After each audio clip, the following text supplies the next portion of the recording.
La Sardegna è un'isola, un pugno di terra in mezzo al Mediterraneo, dove il sole sembra riscoprire ogni giorno, contro il cielo dell'aurora, i profili di un paesaggio primordiale, una natura che ha conservato intatto il disegno della creazione, dove emergono dalle brume di un tempo quasi immemorabile i segni e le testimonianze di una vicenda preistorica ancora indecifrata e misteriosa. Un'isola, eppure il mare è stato sempre una presenza esterna, ignorata da un popolo che ha vissuto per secoli fra le montagne dell'interno. Un'isola che ha sentito soltanto l'eco della storia.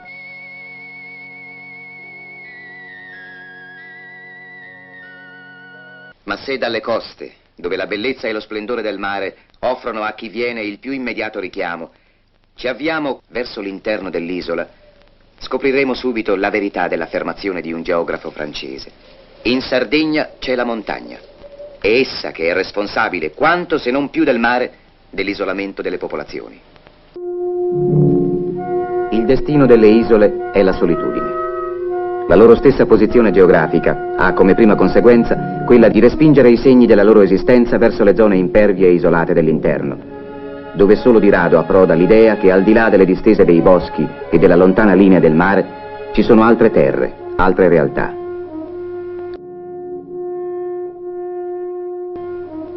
Così la Sardegna risente ancora oggi di questa difficoltà di inserirsi nel circolo più vasto della storia e della civiltà europea.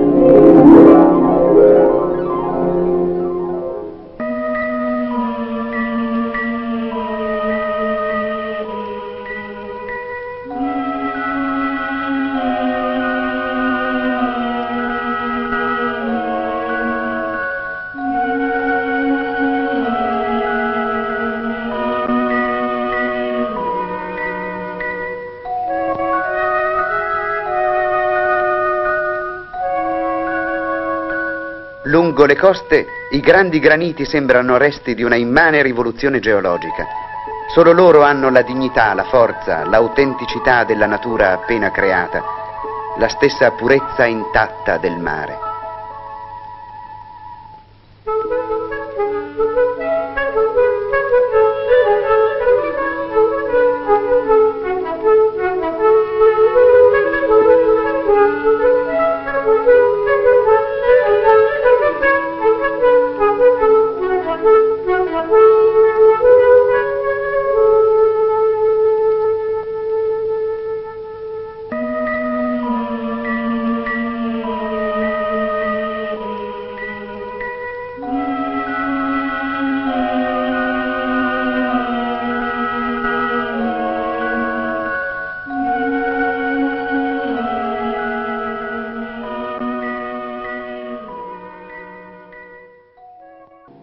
Tutto del resto in Sardegna ha questo sapore autentico, intatto, come le coste quasi tutte deserte e selvagge, dove improvvisamente si aprono le grandi porte d'ingresso alle più favolose grotte marine del Mediterraneo.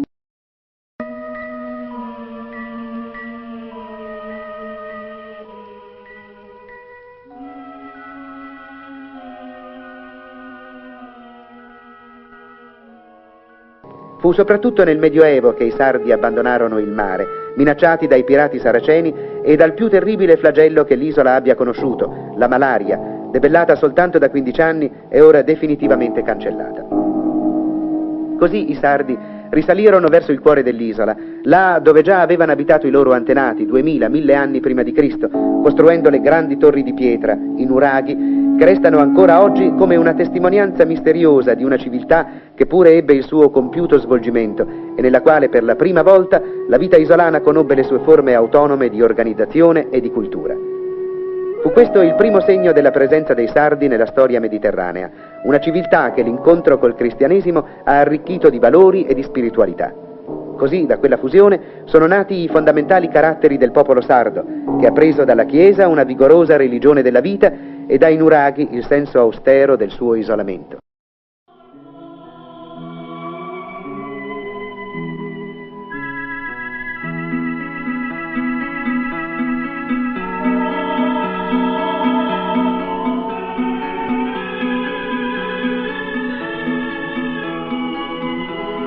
Questi paesaggi solitari sono nel cuore della Sardegna Il loro silenzio è antico e nasce da una secolare tradizione di abbandono della campagna che si offre riluttante al lavoro dell'uomo e spesso lo sconfigge.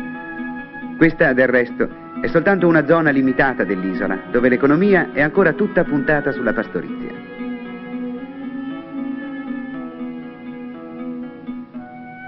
Per settimane, per mesi, seguendo l'alterno errare delle greggi sui pascoli montani, gli uomini lasciano i loro paesi.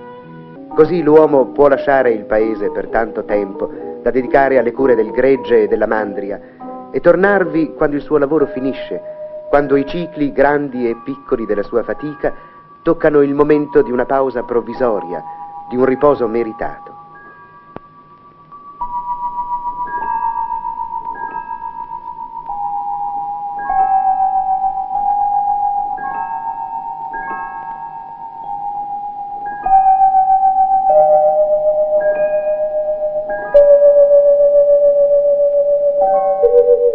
È gente questa rimasta ai margini della storia contemporanea.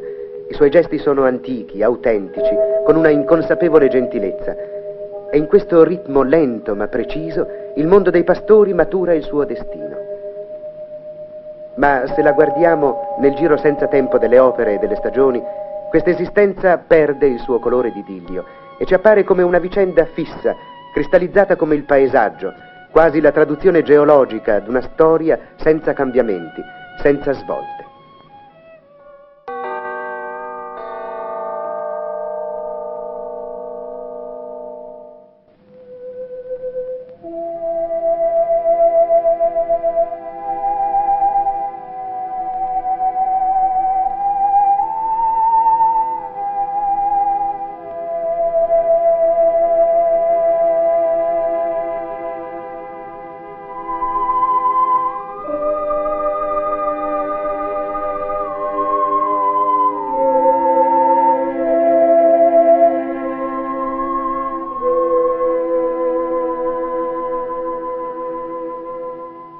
L'alba è per ogni uomo l'inizio del giorno, un giro di tempo nel quale si colloca la sua storia quotidiana.